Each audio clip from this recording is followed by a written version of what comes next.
Maayong buntag sa tanan.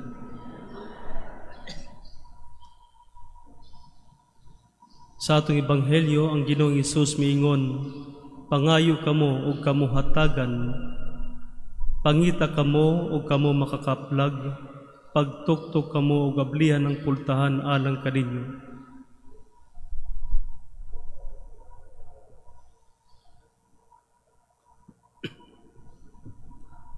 Kaya ang langit ng Amahan muhatag gayud siya sa mga maayong butang niadtong mangayo kaniya. You know, practically speaking, this part of the gospel is not easy to preach because our experiences prove us that many of our prayers seem to go unanswered. Nga bisan pa sa atong tinud-anay nga pag-ampo nga unta kita mahimong safe kanunay, nga unta mahatagan kitag maayong panglawas, pero nahitabo nga kita na aksidente, nga kita nagkasakit. O gani nawadan pa kita og mga mahal sa kinabuhi tungod sa sakit. Nga bisan pa sa atong pag-ampo kanunay nga unta mahatagan kita sa atong kalanon sa matag adlaw, pero nahitabo nga daghang mga tawo ang gigutom o walay makaon. Mao nang kamatuoran.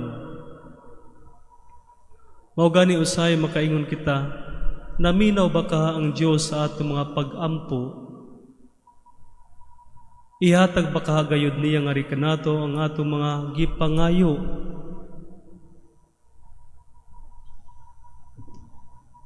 Ug sa pagtubag niini, some would say, God always answers our prayers, but sometimes He says no.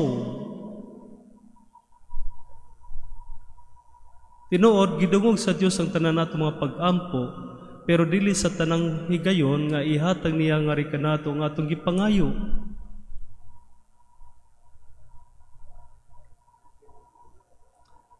You know, before God, we cannot demand anything. We can only wait and be patient and persistent. Mao na ang dapat natong buhaton, nga kinahanglan nga maghulat kita o nga tas-an nato ang atong pasensya. Kay mao'y atong timan-an nga diha sa atong paghulat o diha sa atong pagkamakanunayon o pagkamalahutayon sa pag-ampo, daghan kayo mga maayong butang nga moabot nga rikanato. Oo, posible nga diha sa atong pag-ampo, dili ihatag sa Dios ang atong mga gipangayo. Pero kinahanglang ipadayon gihapon nato ang atong pagkamakanunayon o pagkamalahutayon sa pag-ampo, tungod kay ang Dios ihatag gayud niya nga rikanato kung unsa ang angay para kanato.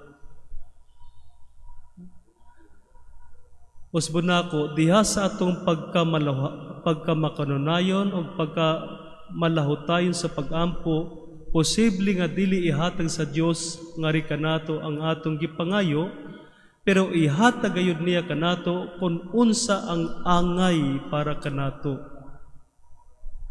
Nahibaw ang Dios sa tanan kung unsay para sa atong ikaayo. So dili ang tanan nato gipangayo iyang ihatag, pero ihatag niya kanato kung unsa ang angay para kanato. Mao nga siya ang dapat magbuot ug dili kita. Kung ato mahinumduman ang mahal nga Birheng Maria dito sa kasal sa Cana, sa diyang iyang namatigdan nga nahurot ng bino, gidaol dayon niyang iyang anak nga si Jesus. Gisultihan niya, gipresent niya kang Jesus ang panginahanglan sa mga tao. Wala na sila'y bino. Mo nang gibuhat sa mahal nga Birheng Maria. Pero human niini ang mahal nga berhen naghatag og pahimangno, naghatag og instructions ngadto sa mga sulugoon. Mingon siya kanila, buhatan ninyo kung unsay iyang isugo kaninyo. Buhatan ninyo kung unsay iyang isugo kaninyo. Naaklaro ang panginahanglan, naa ang demand, pero ang Ginoong Hesus gihapon ang gihatagan og kagawasan, buhatan ninyo kung unsay iyang isugo kaninyo. So ingon usab unta kita ni ana nga diha sa atong mga pag-ampo, oo, pwede natong i-present ang atong mga pangamuyo ngadto sa Dios. Pwede ipaabot nato ngadto kaniya ang atong mga panginahanglan, pero sa katapusan dili ang atong gusto mo'y matuman, kundi ang kabubuton sa Dios.